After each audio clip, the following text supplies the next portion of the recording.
Hey, thanks for checking out our show. If you like what you hear, we have tons of additional content at patreon.com/the media lunch break. Hiya. Hiya. Hiya. Hiya. Hiya. Hiya. Hiya. Hiya. Hey. Hey. I'm with you. Keep going. Hiya. Yeah. Hiya. Hiya. Hiya. Hiya. Hello. Oh. I know. Pants came down a little bit. Mm-hmm. Pants came down. Something came up. It's been a pretty crazy week. Has it? Yeah. Please do tell. I got laid off again. No way. I'm going for a record. What happened? Oh, we'll talk about it after. Okay.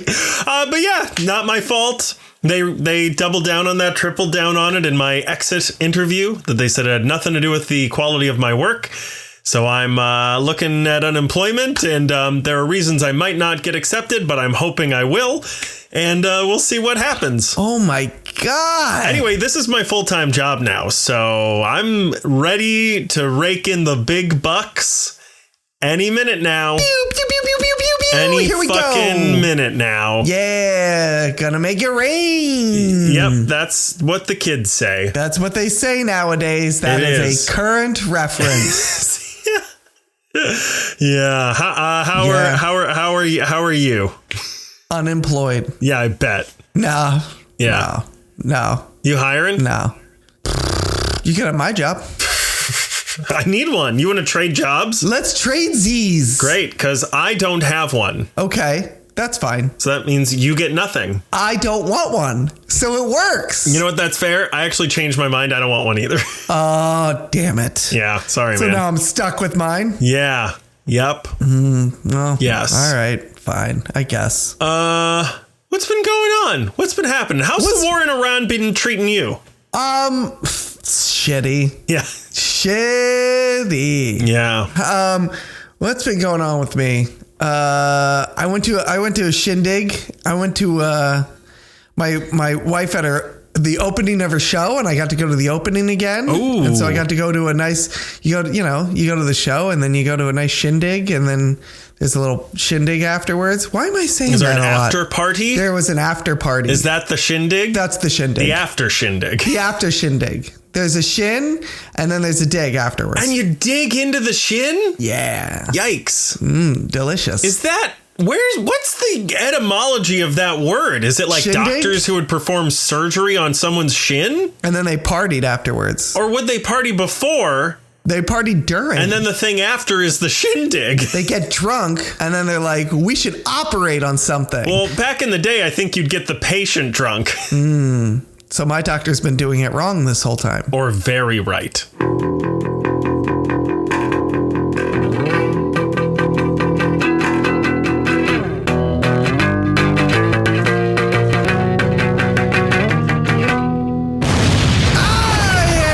Welcome to the Media Lunch Break, bringing all of your comic geek and movie news.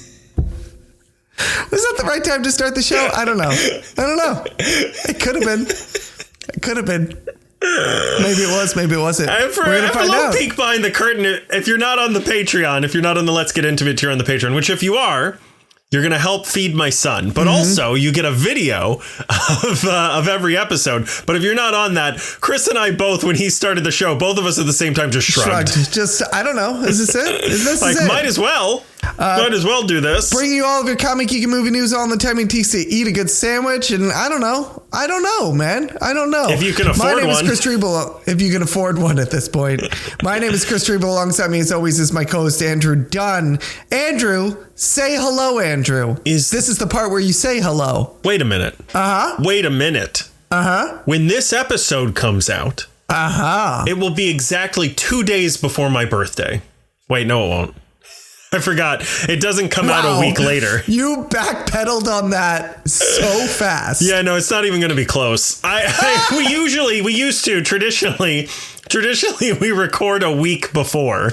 Right. And so I looked 1 week forward. Right. But we are actually a few days before the episode goes live. So the next episode will be a couple days after my birthday. This is still the last opportunity you have, and everyone listening has, to wish me happy birthday before my birthday. When are you? But you can edit this out. When are you celebrating your birthday again? The 20th. All right. Ideally, as many of us as possible will be able to stay up until midnight. Okay. Hopefully someone will carry me home, and then it'll be my birthday. I just realized I got to get a babysitter if I'm coming out. Hurry it the fuck up. So I got to. Actually. Yeah. I need a job.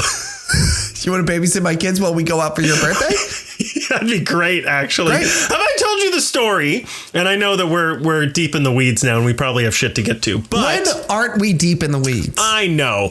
But did I ever tell you about my going away party from North Carolina? No, I don't think so. My friends in middle school, I lived in North Carolina for 10 years, and I moved to Ohio when I was 14 or 15. I think 15. Mm-hmm. And my friends, my closest friends, maybe 10 to 15 of them, threw me a going away party. Mm-hmm. And they made one vital mistake. They fucked you. They fucked me? What? I was a child, although we all were. Exactly, so it's okay. Yeah, it's no harm, no foul. No, they put two people in charge of inviting me who both assumed that the other person did it. No. And I didn't know about it.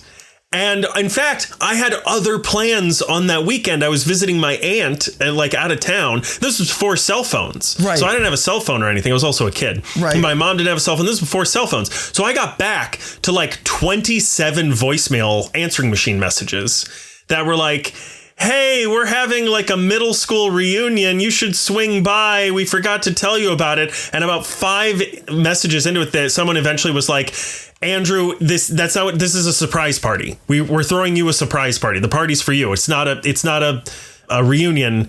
It's a going away party for you. Right. We forgot to invite you. Oh my God. What they did instead is somebody broke out a video camera. And so I have a video I have a VHS tape of all of my friends having fun without me. And you've kept it forever. Yeah, I use it as blackmail. I was as fuel for your hatred. For my rage. Yeah. Yeah. One day I'll get them back. Yeah. Yes. When I'm famous. And employed. And you got to start somewhere. Started famous and then get employed? Is I'm only 38, Chris. For now. Yeah, for now, for the next week. Until this episode comes out. And then. Yeah. Yeah, exactly. Yeah. Yep. Hey, Andrew. Yeah. What are we talking about today? Chris. Yes. Pac-Man, Mr. Potato Head, Bruce Jenner. Many entities have made people ask the question, but what if there was a girl one? And Frankenstein might have been the first. Ding dong. Here comes the bride. All dressed in revenge. Ida is just a regular slut living her best slut life when she dies in a horrible mob-related accident, and the movie ends. Just kidding, there's still 2 more hours. Shortly thereafter, Frankenstein's monster decides he wants a living fleshlight, so he gets a doctor to help bring her back to flesh life. Chris, there are a lot of jokes in this intro that I'm not proud of, so what did you think of The Bride? Oh my gosh, okay. I'm just gonna come right out with it. Yeah. This movie's a bit of a mess, okay? It's kind of all over the place here, all right? Yeah, it's Frankenstein meets Bonnie and Clyde at some point. Like you said, Frankenstein is here. It's the 1930s. It's Chicago. He's lonely. He's a sad, lonely man. He sure is. And he goes to a doctor and he says, "Doctor, I'm a sad, lonely man and I want to get my dick sucked." Is that too much to ask?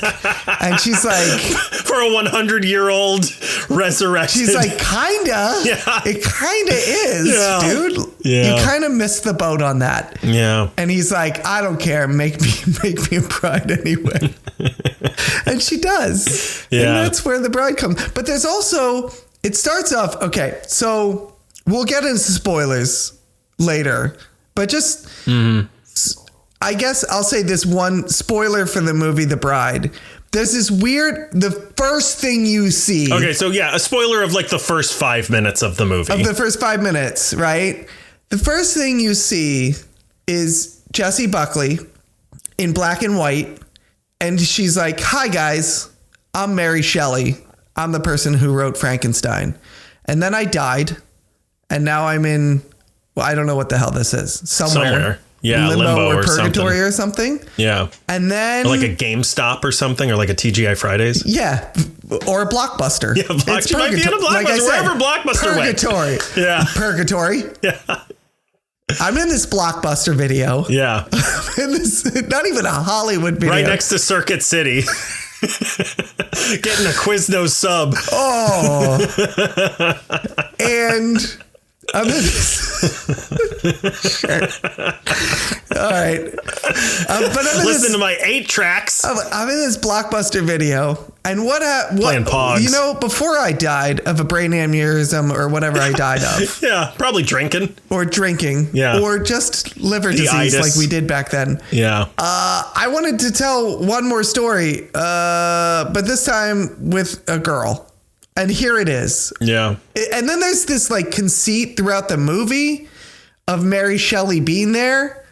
And she can possess the bride sometimes. Or maybe she's just schizophrenic. Or maybe she's schizophrenic. I don't know. Yeah. And that's what I mean. Like, there's so many different things in this. I do have later. This is in spoilers, but it's not really a spoiler. But it sort of surrounds some of the spoilers. So I'll just say this.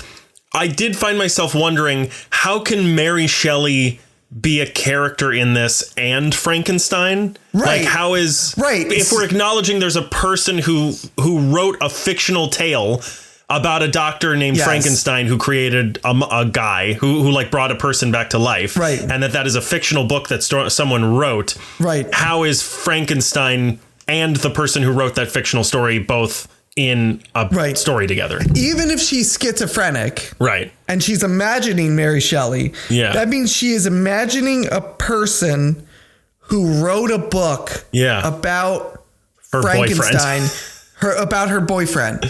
Yeah. But it also occurs before she meets her boyfriend.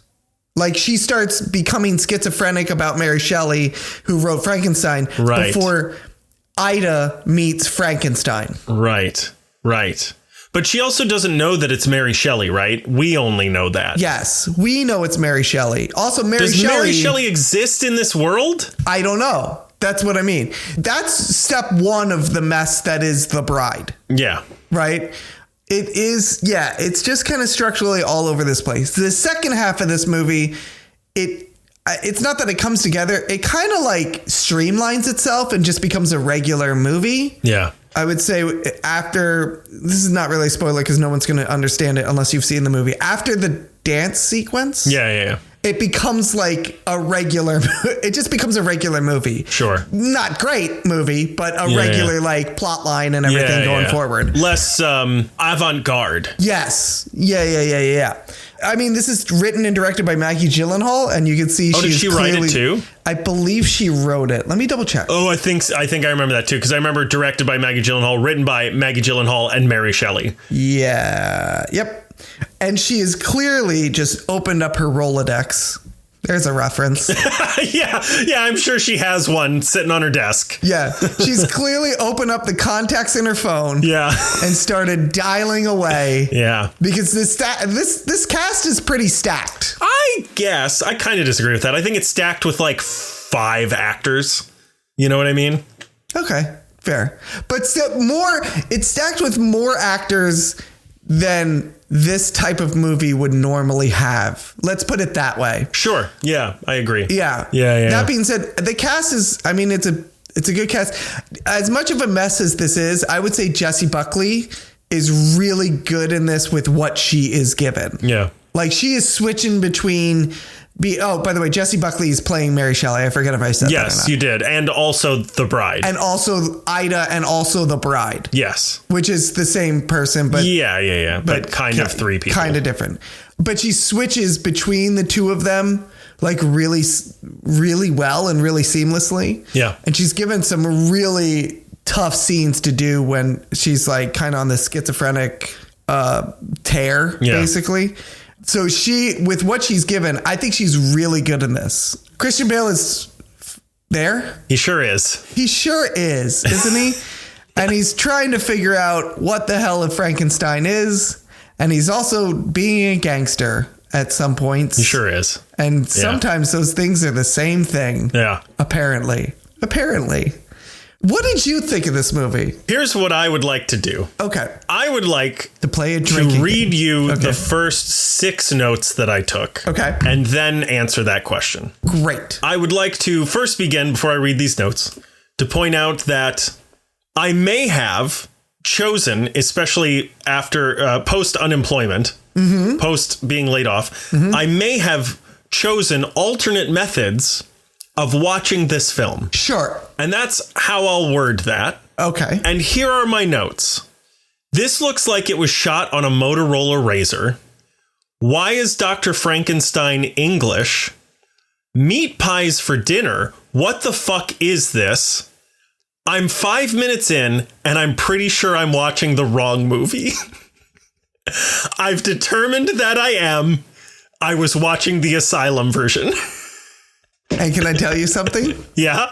I may have, due to my wife working nights and me having to watch my children. Yeah. I may have also employed alternate methods. Wait, employed? Sorry, I didn't mean to touch a live wire with you. Yeah, that might have triggered me a little bit. Yeah.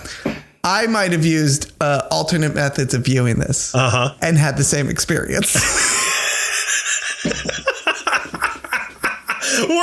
Did you think you were watching the right movie at first? 100%. Because I did. I was like, this is dog shit. I was like, what is happening right now? And then the credit for directed by came up and I was like, I know who directed this movie. That. Yeah. Okay. Yeah. That's funny. Yeah. I had to look it up. I was like, what the fuck is this? So yeah, that was that was my experience of watching the wrong movie.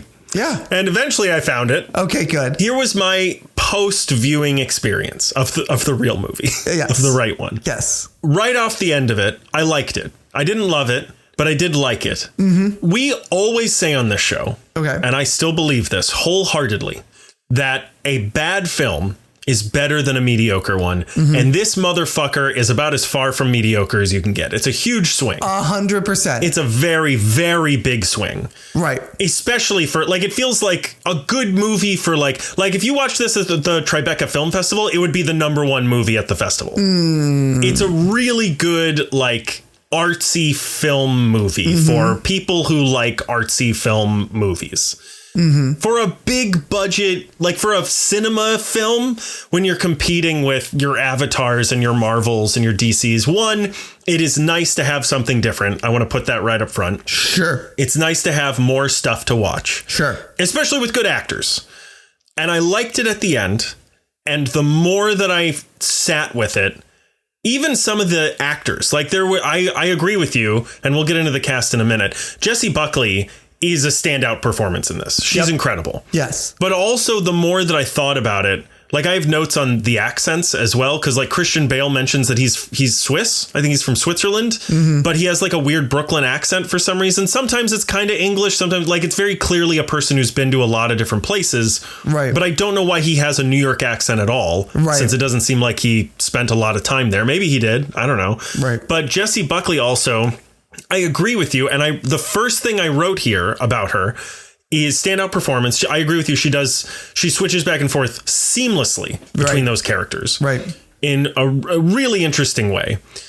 Also, I wrote, she's Irish, the actress. Oh, I didn't know that. And so she does 2 different accents in this movie, and neither of them are hers, which is interesting because she's doing like a Harley Quinn accent as Ida. Right. Which is like kind of like a traditional New York accent. Yeah, old fashioned. Right. Yeah. Well, and Mary Shelley is English. So she's got kind of, when she's Mary Shelley, she's got kind of a transatlantic kind of old fashioned accent that's like sort of half American, half English. I don't mind that. Right. But the more that I sat with it, the more I was like, wait a minute, Ida's from Chicago. Why does she have a New York accent?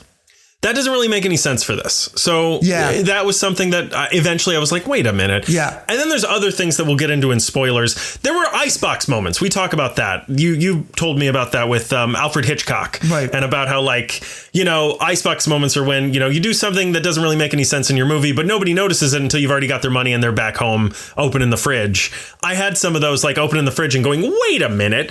And so there are a couple of those I'll get into later on. I do want to point out before we get to the cast, something I did notice in the middle of this movie is there are almost no people of color in it. Yes. Yeah. Which like, okay. Like, and people are going to be like, well, you know, it was the 30s. And I'm like, yeah, I guess. Fine. Yeah, but also there aren't dead Frankensteins running around either. Right, exactly. So. Who gives a shit? Employ some people, some actors of color, right, and get some like diverse appearances in this and performances in this. And there's a couple scenes where like they go to the nightclub, but that's almost worse. Like it's like the people who are like the grime of the night. Oh, yeah, who are like, okay. There's people of color in there who are like the underbelly, the seedy underbelly of Chicago. Yeah. There's some people of color in those scenes. Yeah. But I'm like, yeah, right. There's no people of color as the police. And I get it was the 30s. I hear you. But also just like people out and about. You know, they didn't see any people of color on the train ever. Right. Nowhere. And Penelope Cruz is Hispanic, I think. So like that's a win. Good job. But, you know, it was something I noticed. It was like 99% white people. And like, I don't know, do something different. Otherwise, I do think the performances are largely good. Here's what I thought about. And I have this note later as well. If this was a theatrical production on a stage, we would easily be able to say the director did a great job with this. The actors do a great job with this. Mm-hmm. The writing needs a few more drafts. It gets difficult because largely, and especially in this, but even otherwise, the director is largely also really the writer in most films. Maggie Gyllenhaal is also the writer here. But I've also seen her say in interviews that producers had to cut some stuff out. They had to remove some things. So, you know, she was at the discretion of the producers. So take all of that with a grain of salt as well. There's possibly stuff that needed to be included that wasn't because the people with the money said, hey, I don't want that in there, which does happen. I think a lot of the performances are good. I think there's some weird dialogue that there are references to things that have not happened yet in like in 1936 when this takes place, which pulled me out of the movie a couple of times. Mm-hmm. But yeah, let's talk about the cast. Jesse Buckley does a great job. Amazing. Christian Bale, like you said, is there. Yeah. He's saying those lines. Yeah, you can feel he's not phoning it in. Like he's doing his level best to do whatever.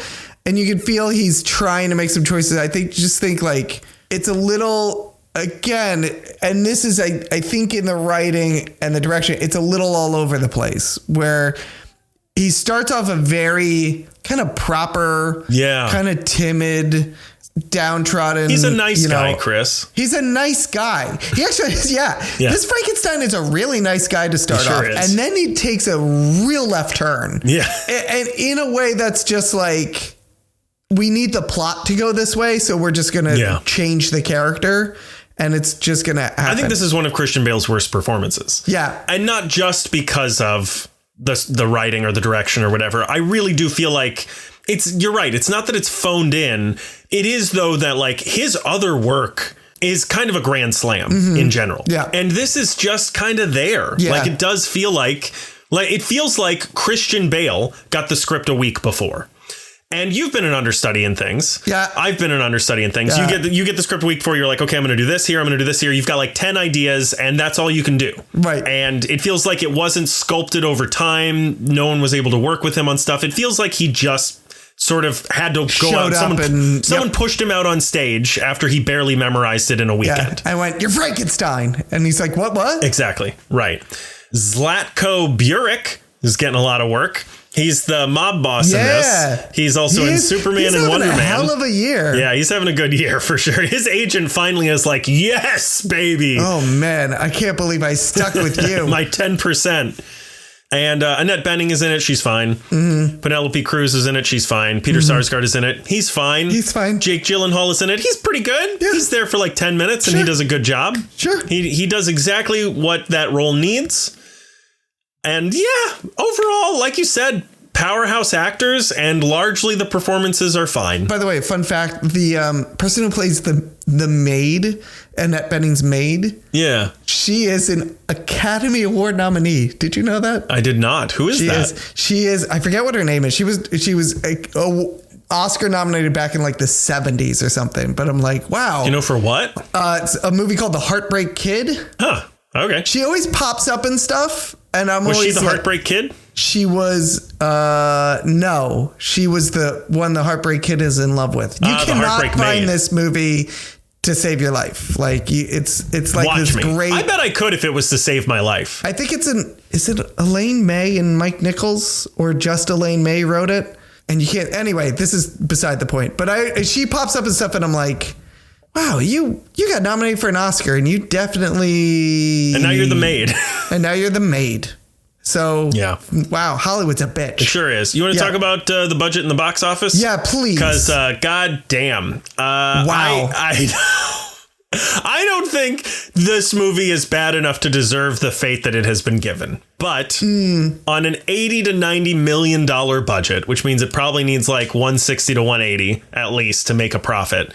Yep. It currently is sitting at 15 million worldwide, with about 8 million from the US. That sucks. Yeah, that's hard. I think this movie at least deserves to make almost its money back, probably. Yeah. Like, it's first of all, though, to be fair, 80 to 90 million for this movie feels like a lot. It does. I was gonna say this movie feels like a really good festival film. Yeah, like it feels like a low budget, like you spend a couple million on it. If you asked me to say what the budget of this movie was, I was gonna say 30 million. I was gonna say 10 to 20, but I mean, Christian Bale, you've got some big names just in with it. star power, it would balloon Annette it Bening, up. sure. Yeah, if there were no stars in this, or like just Jesse Buckley and Christian Bale, and those are the only stars, then I'd say 10 to 20. Yeah. But Annette Bening, Jake Gyllenhaal, Colin and Favors. For sure. But this also feels like a movie with a lot of favors attached to it. Like, it's, you know what I mean? It does. Like, it people aren't taking their full quotes. Right. Is what it feels like. I mean, it looks like they are. Maybe they are. Yeah. So the box office, this is tanking. Yeah. It is. This is going to be one of the biggest flops. This is probably going to be the biggest flop of the year. And it's sad because, like you said, as much of a mess as this movie is, it is a big swing. Yeah. And so for that alone, I want it to, it's not that I want it to succeed, but I'd like it to, like you said, kind of break even. Yeah. For the creativity alone, it deserves like a day in the sun. It deserves like one weekend to do well. And Jessie Buckley's performance alone. Yes. I think she's phenomenal. I've not seen anything with this person. She's going to win an Oscar. Well, by the time this comes out, she'll have won an Oscar, I believe. For Hamnet, you think? For Hamnet, yeah. Yeah. I need to watch that. I really want to. She's the female lead? She's the female lead. Okay, yeah. That's on my list. Some people have said this was almost, this almost would have been a Norbit situation, no. but Oscar voting was closed by the time this came out. God. Christ. Yeah, she's someone I'm going to have to keep my eye on because she's phenomenal in this. Yeah. I really want to watch Hamnet. Yeah. I want to ask you, do you think this is the kind of movie that could find a home as a cult classic? And I'll give an example. The movies that did terribly in theaters that found a home amongst the right people include Clue, Rocky Horror, Scott Pilgrim, Blade Runner, The Thing, Repo Man, and Tremors. This does feel like the kind of movie that 5-10 years from now, some Gen Z people who missed it, or maybe even Gen Alpha, could find this and be like, this is crazy and I love it. I don't know if it would grow to be a cult classic, but I can see there being an audience for this that people are going, you're not understanding this movie correctly. Yeah. Like, you know, I could definitely see a few, let me put it this way.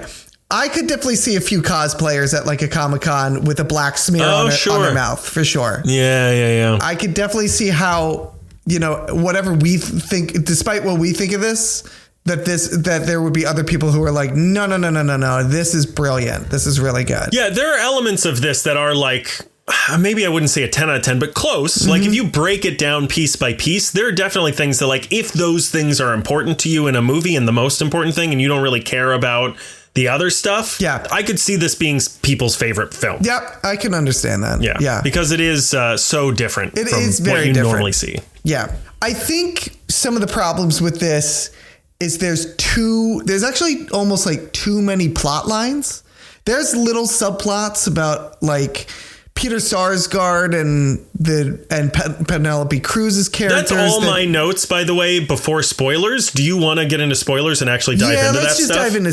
Yeah. All right, so do you recommend seeing this in theaters? No, I don't recommend seeing this in theaters. Do you recommend watching it if it's on a streaming site you already have when it comes out? Yeah, you know what? Give it a... Yeah, it's... Me too. It's different enough. Like, again, I think this movie's kind of a mess, but I think Jessie Buckley's performance is really great. I think it's different from what you're going to find on a streaming service. I think it's directed really well. Yeah, I think like sort of cinematography and like it's not structured in a writing way very well. No. But directorially, I think it's actually directed very well. I think it's really well. Yeah, I think so too. I can, I'll say that. I'll agree with that. So, I think it's definitely worth watching when it comes out on streaming. If you have the streaming sites already, it's worth a watch. I don't think people are going to get to the end. If you've got 2 hours and you're like, yeah, I'll put this on. I'll see how I like it. I don't think you're going to regret it and be like, man, I really wish I'd watched a different movie. This is bad. Mm-hmm. I don't think that's going to happen. I think at worst,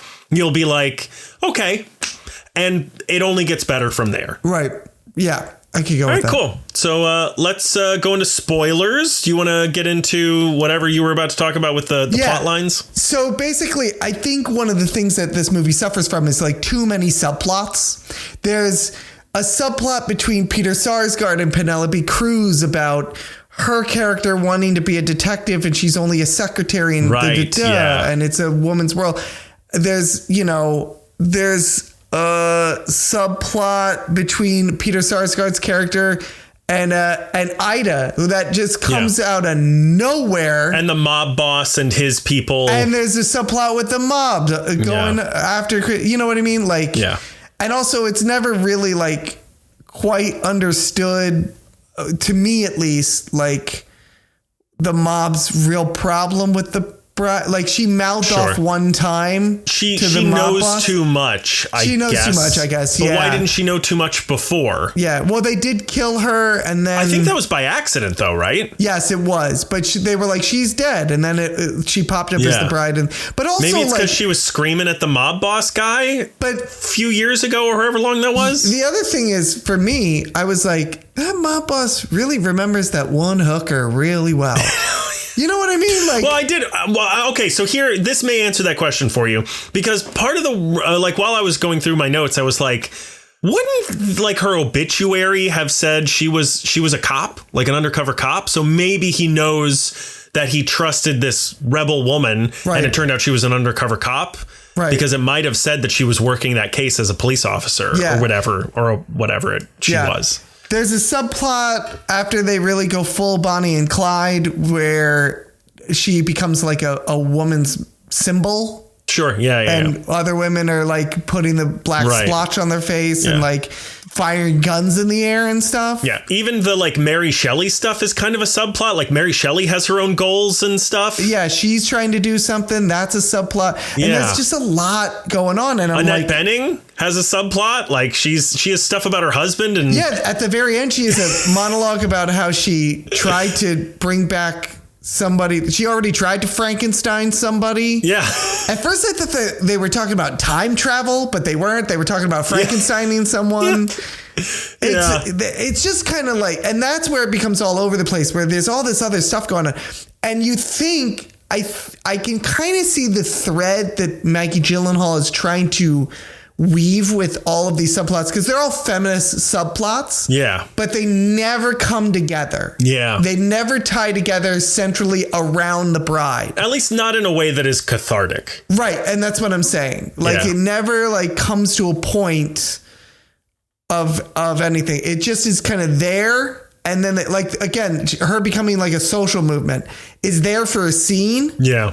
And then that's it. And it never gets picked up again. Yeah. You know, I do have this in my notes as well a little later, but I'll say it here. The best thing I can say about this movie is that it can't, as long as it is and as much that is happening in it, it can't really be any shorter. Like there's no way to keep all of these subplots in. Right. And like, it's not like there's a lot of fat in there. There's just a lot going on. Yes, there's a lot going on for sure. But yeah, Jeff Buckley is amazing in this. How long have you been sitting on that one? About 2.5 minutes. Okay, good. All right. That's about the amount of time that you should have been making. Yeah, when I misread my notes earlier. Okay, good. And I went, does that say Jeff Buckley? Mm-hmm. I really like that. I don't know if you even caught, there's a slap fight in the beginning of this that I really enjoy. Wait, who has a slap fight? One of the mob guys and the bride. Like, I think he slaps her first and she slaps him back and then he slaps her again. Oh, yeah. They're just slapping each other. Yeah, and I was like, okay. Oh, yeah, I wrote here, Frank is so sweet. Kind of a cop out. His flaw is that he's just so lonely. Oh, Frank. Okay. Yeah. I was like, because we've been calling him Frankenstein the whole time. I was like, Frank. Yeah, his name is Frank Stein, middle name Nathan. They use the initial. Mm-hmm. Frank N. Stein. Mm-hmm. Yeah. Yeah, I don't know. It just feels like, oh, he's just such a nice guy that he feels bad telling her the truth. So he lies to her. And I'm like, shut up. Well, shut up. Also, that part feels like it's written by a dude. Yeah. Like he's just so nice. That's what's wrong with him. He's too nice. Yeah. Where he's lying about how they met and everything. Women don't want nice guys anymore, Chris. Is that is that the part you're talking about? Which part are you talking about? Just in general. He's like, he's like just really worried that he's going to lose her. So he's like trying really hard to be what she wants so that she'll like him, but that's like lying about fucking everything, basically, you know? Right. Also, it was a little like, she was like, how did we meet and I was like, you were there. What are you talking about? Like, didn't you think that they met before they died? Yes. But also she didn't. Yes. Sorry. I'm talking to her now. I'm addressing her directly. Yeah, no, I didn't know them. Yeah. No, she doesn't know that they didn't know each other before she died. She has no memory of what happened before. But also, she doesn't know that he's a big Frankenstein monster. Or that she is, right? Or that she's a big Frankenstein monster. Yeah. And I'm like, what? First of all, you don't know a lot and you're just going along with all this. Yeah. And these questions never came up before. Yeah. But that's what I mean. And she's, and also I'm not sure why he lies about that and makes up some story about how they met and everything. I'm just like, just tell her that, look at you. You're clearly a big Frankenstein monster. Well, I don't know why Frank wasn't like, look at me. I have staples in my head, motherfucker. Like, what do you think I am? I think the justification for that is that he just desperately wants someone to like him and be like him so much that he's like, oh, I gave you this big diamond ring. And then, I gave you this amazing proposal and you said yes. And I, your name was this. And we loved going to the movies together and we did this all the time. And it was fireworks. And, because he's trying to, he is desperate for company. Right. And he's in too deep, right? He starts with a lie. Right. That's kind of small and it snowballs out of control. Yeah, it's just kind of weird. Also, like, I don't know. Maybe this is just me, but I think the truth is also like pretty good. Yeah. Like if she was like, when did we meet? And he's like, I brought you to life, bitch. Like, what the fuck? Yeah, you died. You died and I brought you back to life. I saved you. Essentially, I gave you CPR a year later. Like, is that not good enough for you? Yeah. I don't know, man. Women, am I right? Am I right, dog? We got to talk about the putting on the Ritz scene. This is where it really like nuked the fish for me. He yells it out. It was like in Young Frankenstein. Yes, it is clearly a Young Frankenstein reference. Yeah, it's like a little ham-handed. It's really on the nose. Yeah. Like they were like, we need a song here. And they're like, oh, we got to do Putting on the Ritz. I mean, I'm going to level with you. If it was just like sort of playing in the background or whatever during that whole scene, I'd be like, sure. Oh, okay, cool. Sure. I'd be like, that was, there's a reference. It's a whole dance sequence. It is. Just like Young Frankenstein for like 5 minutes. Oh my God. I straight up was like, I wonder if he's going to yell Putting on the Ritz. And he sure does. He sure does. With all his fake heart. The detective, Peter Sarsgaard, at some point says something about lady astronauts. Oh, really? Yeah. He says, I don't remember what the line is, but he says something about like, they'll let you be a secretary or whatever, but they ain't never seen a lady astronaut before. And I was like, they ain't never seen any astronauts. Oh, yeah, you're right. Yeah, that was the thing that took me out was I was like, when does I guess, but Oh, yeah. Okay. I see what you're saying. I mean, 20s or 30s, right? I think they've said it's 36 is when the movie takes place. It is. Yeah. And so I'm like, oh, what are you doing there, buddy? Someone references a black hole. That term hadn't been coined before. I guess he could just be making it up because he says I'm a black hole. Oh, yeah. I don't. So I didn't bump on that, but maybe I wasn't thinking like he's referencing the astronomical. The thing. I think he just meant I'm a deep, like a endless well. There's just a handful of things that I was like, what is this? What is that? Why is that in there? I wrote this would make a great stage play. I do think that. I think this would make a really good stage play. Mm-hmm. I think it's still all over the place, but like with the actors. I don't mean, hey, we should transition this to musical theater or whatever. But I think that like the performances in this and the direction in this, I think would make a really good stage play. Okay. Yeah. So I wrote here. So wait. So did Mary Shelley make this up? Is the ghost of Mary Shelley actually in The Bride? How can Mary Shelley and Frankenstein both be real? But then I also wrote here, but also Kurt Vonnegut, Breakfast of Champions. Right. So there's a book written by Kurt Vonnegut called The Breakfast of Champions. And Kurt Vonnegut, the writer of the book, is in that book. And he's like, I'm the writer. Right. I control all of this. And he like makes the character. He's like, watch, I'll prove it to you. Stand on one foot and hop and like put your finger on your nose. And the guy does it. See, but that's what I mean. It's not clear if that's what's going on. And at first I thought that's what, because at first it doesn't take a side on it. It doesn't. Yeah. I thought, and this is maybe just my interpretation because I need to make sense of this. My thought is this is Mary Shelley. And she's like, I need to figure out one more story. And my writing process is that I start with a blank character and I let the character guide me through the narrative process. Right. And so it's her trying to figure out who she's imagined this character. Which is why they're the same actor. And she's imagined this character of Ida. Because she even says, like, let's say her name is Ida, but it's not really Ida, but that's just a good enough name for now. It's like a working name. Yeah. It's a working name. And then I must figure this out, who this person is as we go along. Right. Yeah. But it doesn't really take a stand on like, that's exactly what's going on here. Exactly. Yeah. There's a lot of like sort of, maybe, maybe not. But then it also doesn't make sense on why it's not. On why Mary Shelley speaks through The Bride. Right. Wouldn't she speak through all of them? First of all, she could speak through all of them, or none of them. And it would be like a dialogue between, which sometimes happens, a dialogue between Ida and Mary Shelley. Yeah. But sometimes Mary Shelley literally just is the bride. Is through the bride, like she's possessing the body. Like a conduit. Yeah. In fact, I think they even say that, right? They're like, get an exorcist or something like that. Exactly. And that's where I'm like, I don't understand what this is. This is a thing. This is another one of those icebox moments that I was like, wait a minute. At the beginning of the movie, how does getting that drunk help you crack a case? You won't be able to remember anything the next day. And even if you do, no one will believe you because you were shit-faced. And she might have been pretending, but if she was, I don't think she would have died from that push down the stairs. Right. If she wasn't actually drunk.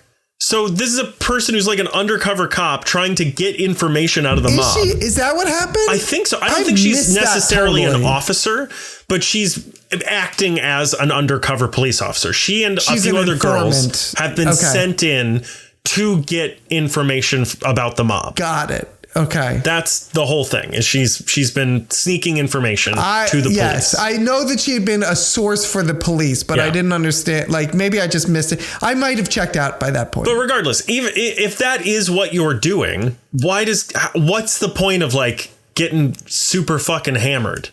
I don't get it. I get it. But then again, you don't have to sell me that hard on getting super fucking hammered. I can't wait for my birthday party. Yeah. It's going to be a lot of fun. Yeah. Here's the last big note I have, and then I'll go on to the one trivia thing I have, which is just a fun little thing. But this is the last big note I had.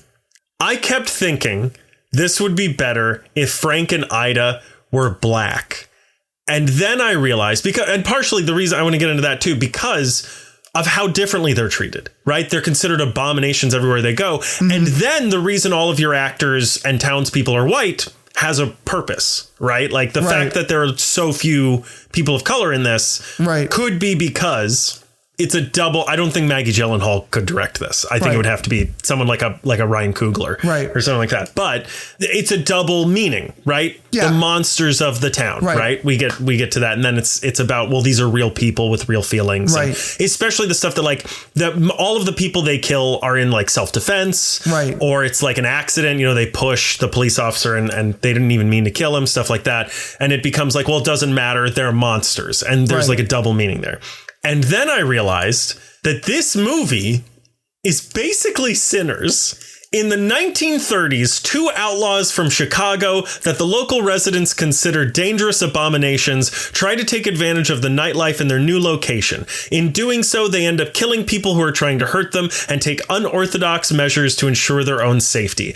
There are existential and ethereal music numbers and a horror fantasy element that is inspired by one of the top 2 horror novels of all time. It's Sinners for white people. Yeah.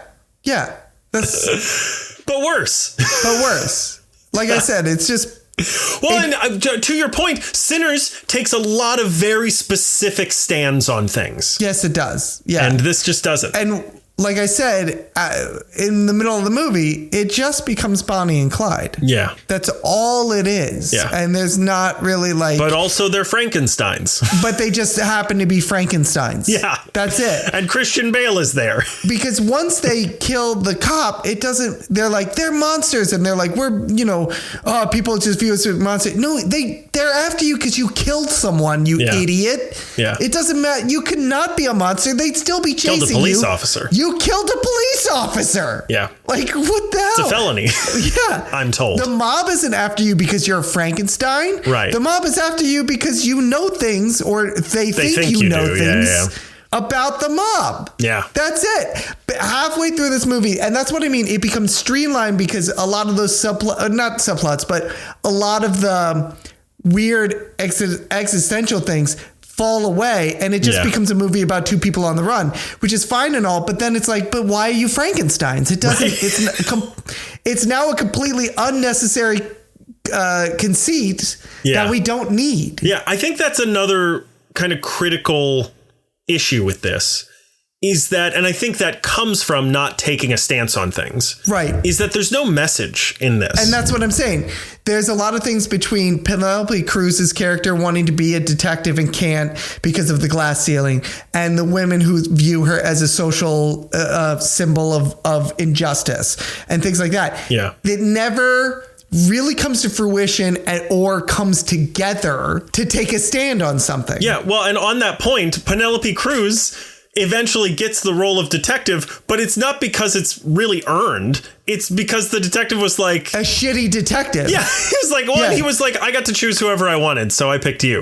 It's not like he quit and they were like, well, we've got no one better than Penelope Cruz. She's done the hard work and she's earned this. Yeah. It's just like, well, that's who he wants. Yeah. He's like, I'm a piece of shit. I'm shitty at my job. Right. And you're decent at this. But also, he did the right thing. He resigned. Yes, he did. So like, there's so much nuance in this where it's like wishy-washy, like, well, they're bad, but not all bad. Not all men. Hashtag not all men. That's the newest.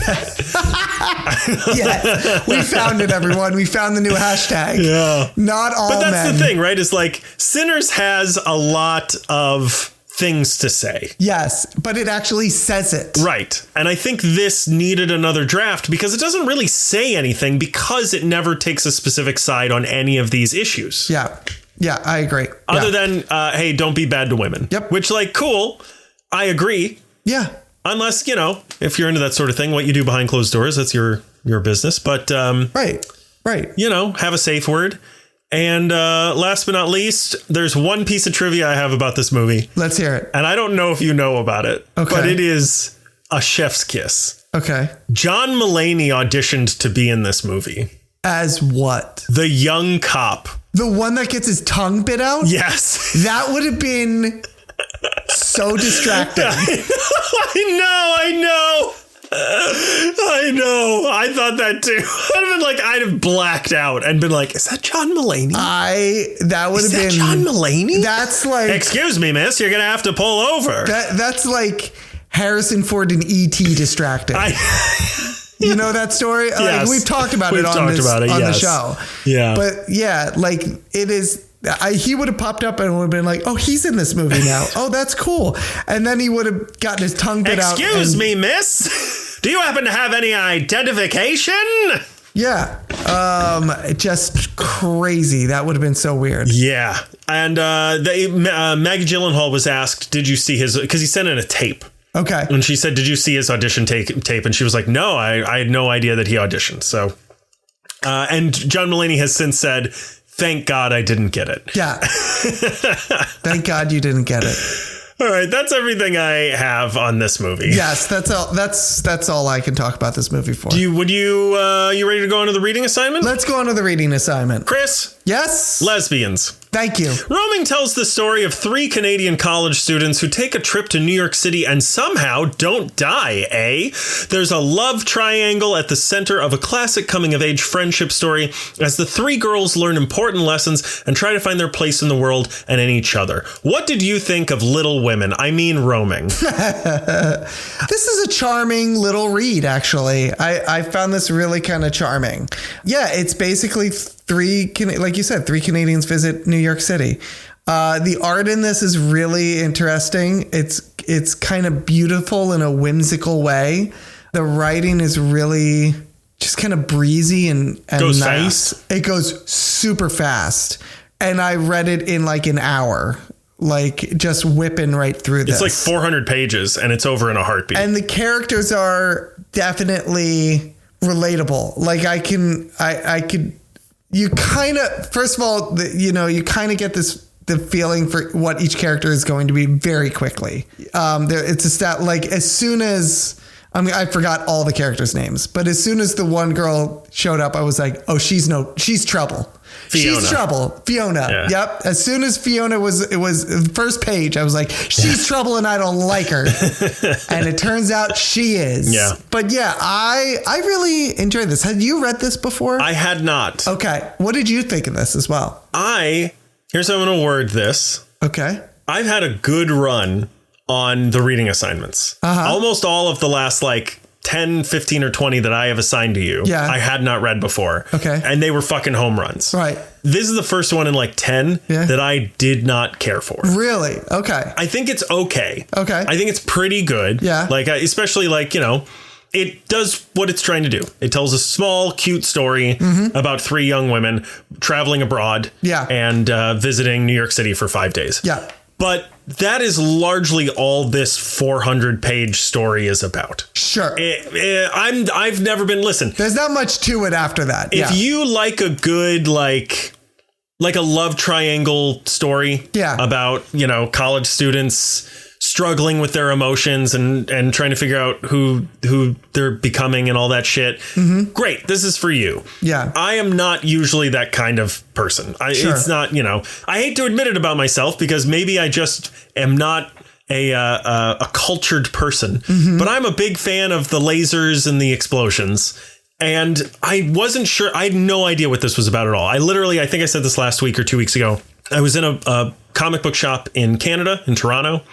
And I said, do you have anything that's signed? And they said, we have these things. And I selected 3 of them or something like that. Right. And this was one of them. Okay. And I think it's, like I said, I think it's okay. I like the artwork. The writing's not bad. No. The dialogue is very, very believable, especially considering how, this takes place in 2009. It was written 2 years ago, which I didn't even realize. Oh, I didn't realize either. Right. And and you can only tell because they say something about Barack Obama being the president. And it feels like college students are writing this. It feels like you're watching, you kind of forget that you're reading something. It does feel like you're sort of watching this friendship story play out in front of you. And so in that regard, it's a success for sure. This isn't bad. It's not hard to read. It's not cringy. For me, it was just kind of lacking by the end of it. I got to the end and I was like, okay, I just watched these people. And here's a reason that might be the case as well. You and I lived in New York City, and a lot of this is yep, there's that. A lot of this is, there's Central Park, there's the subway. I actually really enjoyed the fact that whoever illustrated this either lives in New York City or did their research on New York City. Because if you've never visited New York City and you read this book, just know, like, it is accurate. It is extremely accurate. Beautiful renderings of like the Flatiron Building and everything. I was like, oh, I know exactly what street that is. Yes. I know that intersection really well. The Alice in Wonderland statue. The Alice in Wonderland in statue. Park, in Central Park and everything. Like the background of it. I know exactly what angle they're standing at. Yeah. Like Grand when they're Central. looking at Grand Central or anything. So this is definitely like someone who either, like I said, lives in New York, or this story really happened to them and they remember everything about it because of all the details, the fun little details about New York are very accurate in it. I see what you're saying. I think that, not to get ahead of like, do you recommend this or anything, but I think maybe, and I'm not trying to put words in your mouth, maybe we're not the audience for this. Like, if you are the age of these characters and you are at this point in your life, you would read this and like really, I'm not saying you specifically, right, but the royal you. If you're the age of these characters, which are like graduating from high school, going into college, so we're talking like 18, 19, 20. And you're at this point in your life and you read this, I think this would really hit home for you. I slightly disagree with you. Okay. I would say I think it's more likely that these would hit home with you if you're maybe our age or a little younger, like maybe in your 30s, but also like you're a woman and you had a similar experience to these women. Yeah. Because it feels to me like if this was about 3 dudes who had done something that I had done when I was that age, right, maybe I would be like, oh, remember that? But, like if you and your 2 best friends took a trip to New York 10 years ago, and you wanted to see 3 young people do that and have like an interesting, complicated experience in the same way that your experience was probably interesting and complicated. I think this is something you could do to reminisce. I don't know that. Like if I was younger, and I know, like you said, it's different people, but like if I imagine that people who are the age of these characters would be like, what is this? Shut up. You know what I mean? Like I would be like, there's also shut that up and just enjoy it, Yeah. But I agree with you. The art is very good. It's very interesting. It does do an interesting balance of like absolutely technically accurate to things in New York City. But also there are these like very artistic choices that are made at certain times where they do whole spreads across 2 pages where things are stretched and skewed. And there's a beautiful scene near the end. You read the whole thing, right? Yeah. All right. I was hoping you would, because there were a couple scenes near the end that I actually really did enjoy. It does take a while to get there, although not a whole long time because it does move very quickly. Yeah. But there's a scene where, and I won't spoil this, but where 2 of the main characters get high and go out onto the fire escape. Right. And it's a beautiful scene that they do something. The artist does something very interesting with. Yeah. And there's other little moments like that as well. But it largely is just like kids being kids being kids. It's a book about kids being kids, but it's not like a Scott Pilgrim kids being kids with like this, heightened element on top of it. No, it's just a book of kids being kids. Yeah. Which is cool. Yeah. But for me, it's like it was just a little underwhelming in the end. You know what? This would make actually. Maybe this isn't the right medium for this. Sure. Like this, I could see this making a very good independent film. Yeah. Or I was going to say like a almost like a K-drama series, like a Korean drama, something like that. Yeah, absolutely. But but it is like kids being kids. Yeah. And it's about, we talked when it comes to The Bride about like themes and not sticking the landing. This, at least, like the theme is there's one real theme, and it's just like the idea of change and like, getting older and growing apart or becoming who you're going to become. Right. And this, for me, at least sticks the landing with that. Like it is true to its theme and it says something about it. Yeah, right? I agree with you. It knows what it is and it accomplishes what it's trying to do. Exactly. And so for that, I gotta at least give it applause for that. Yeah, for sure. This passes. Like it's not like I said, this isn't bad. It's not cringy. It's not hard to read. Like at no point did I think like, God, I just want to close this. Let's get this over with. Yeah. Right. Yeah. I was in it. I'm involved and I do want to see what happens. But by the end I was like, what happened? happened? Yeah. What really changed? There's some little changes, but yeah, and I enjoy the characters a lot. And there are certain, there's one character that could potentially get annoying, but I think that's kind of the point of her that you're supposed to go like, oh, fucking get over it. And in fact, at one point, the characters do say like, get over it. Yeah.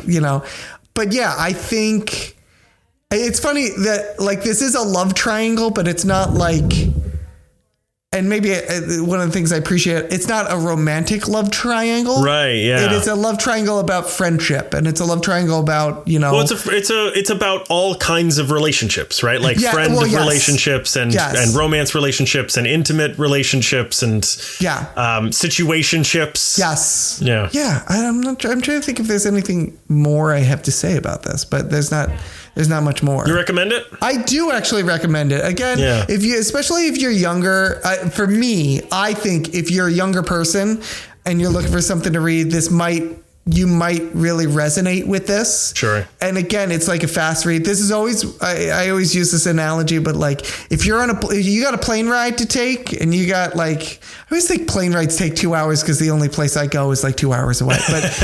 But like if you're on like a plane ride or a bus ride or something like that, you got a trip to take and you're like, I need something to read just to kill an hour or two.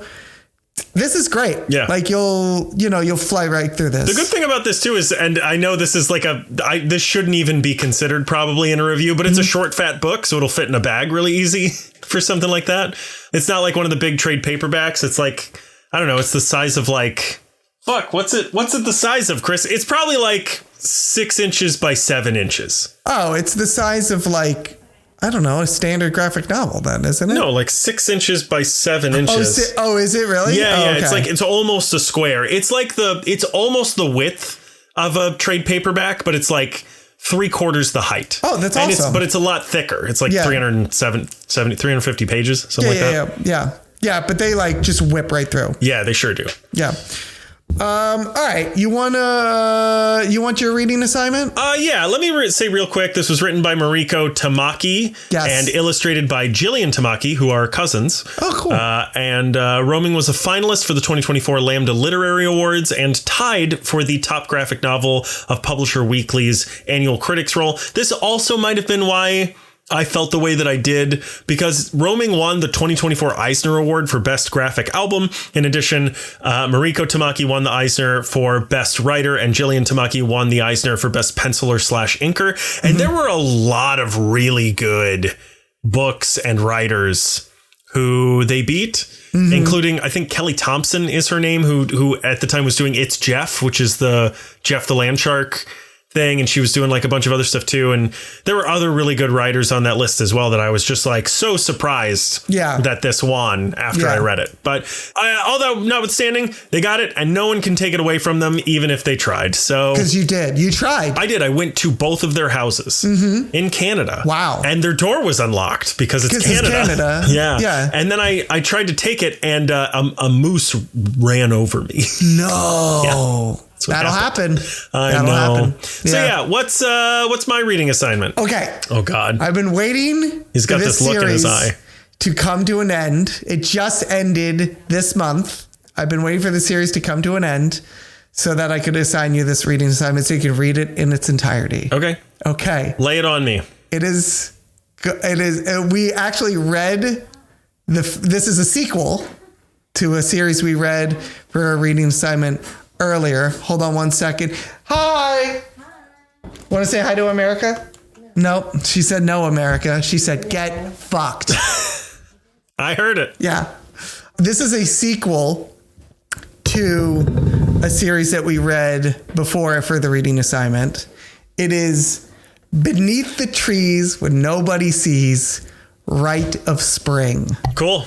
Yes. Let's do it. I'm so excited for this. Have you read it yet? I actually have not read the last issue. Okay, cool. So I've read all of it but the last issue. This will be fun. But we loved Beneath the Trees Where Nobody Sees. We did, yeah. And this picks up where it left off. All right, cool. Also, I'm excited. I'll tell you what, bonus. You don't have to read this, but bonus content for this. Bonus content. DC has been going through their latest big event, which is DCKO. And they have a bunch of tie-ins that have been throughout all their titles. They came out with a one-shot called DCKO Boss Battle. Okay. Where a bunch of the heroes battle different characters from different genres and different properties. So like Black Lightning battles Sub-Zero from Mortal Kombat. Oh, nice. Okay. Superman battles Homelander. Oh, wow. Okay. I might check it out. Lex Luthor battles the bear from Beneath the Trees Where Nobody Sees. Oh, Christ. All right. Just to see those two characters on a page together. Yeah, that sounds pretty good, man.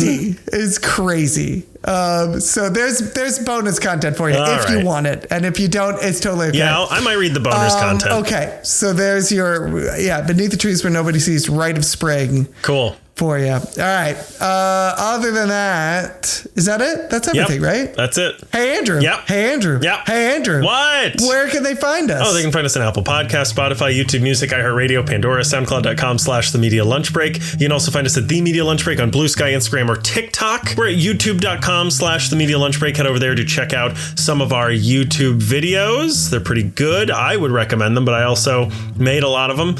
So I'm biased, but you should go over and watch them anyway. We also have merch on Spring. You can find that on our Blue Sky at The Media Lunch Break. You can also visit our Patreon. It's patreon.com/The Media Lunch Break. Get on our Let's Get Intimate tier, and you can see all the fun things we do during recording, including I've just been flipping Chris the Bird the entire time. Yes, it's really bad. And if you're just listening, you'd have no idea until I told you. You can also send us an email at themedialunchbreak@gmail.com, or you can visit our website, which is www.themedialunchbreak.com. Give us a rating and reviewing on iTunes, SoundCloud, or YouTube. And last but not least, special thank you to Julie. Thanks, Julie. Who, just like Christian Bale, is also there. Just there. She's just there. She's there. Yeah. She's just there. You can leave a rating and a review, and you can leave a write-in app. It really does help people find the podcast if you leave a 5-star rating in your app of choice. So be sure to do that. And as always, if you leave that 5-star rating, you can leave whatever type of review you want in the review box. This week, if you leave a 5-star rating, we didn't even establish anything. I don't know. Just fucking button mash in there. I don't care. This has been The Bride and Roaming. Next week is the best damn day of the week, the Tuesday News Day. Oh, the Tuesday News Day. Yeah. And then after that, Project Hail Mary, I believe. Yeah, I was going to say there's 2 that we could do, but I think that's the one you're going to be voting for. Because we could also do, there's a movie that the first one I've wanted to see for a while called Ready or Not. Oh, yeah. And then the sequel is out. On the same day as Hail Mary, which does not bode well for it. But no, it does not. Yeah, I think, Hail Mary is probably a better. Let's do Project Hail Mary. Option. Yeah. All right, sounds good. And then Beneath the Trees Where Nobody Sees, Rite of Spring. Yeah. But here's the thing. If you're listening to this and you're like, hey, listen, don't do Project Hail Mary. Don't do Ready or Not. This is what you should be doing. Send it over to us. If you have a reading assignment for us, you read something, send it over to us. If you are a creator, you wrote a comic, you shot a pilot, you made a film, you want us to put eyes on it, ears on it, you want us to talk about it on the mic, send it over to us, all right? How we'll put you on the mic, you can talk about your own damn self, all right? I'm saying all right a lot. All right. I'm trying to get through this really quickly. Yeah. Other than that, that's it. Look at that. There wasn't a thing. First there was, wait, what? Huh? There wasn't a thing. And now there's a thing. Now there's a thing. And that's how easy it is to make a thing. So go out and make a thing. Go make a thing. All right? Other than that, that's it. I'm done. Let's get the hell out of here. We're about to get kicked off of Zoom. So we got to end this sucker.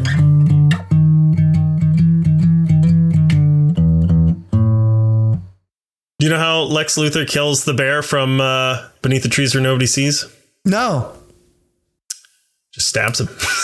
Nice. Solid ending. Solid ending. I couldn't think of anything else.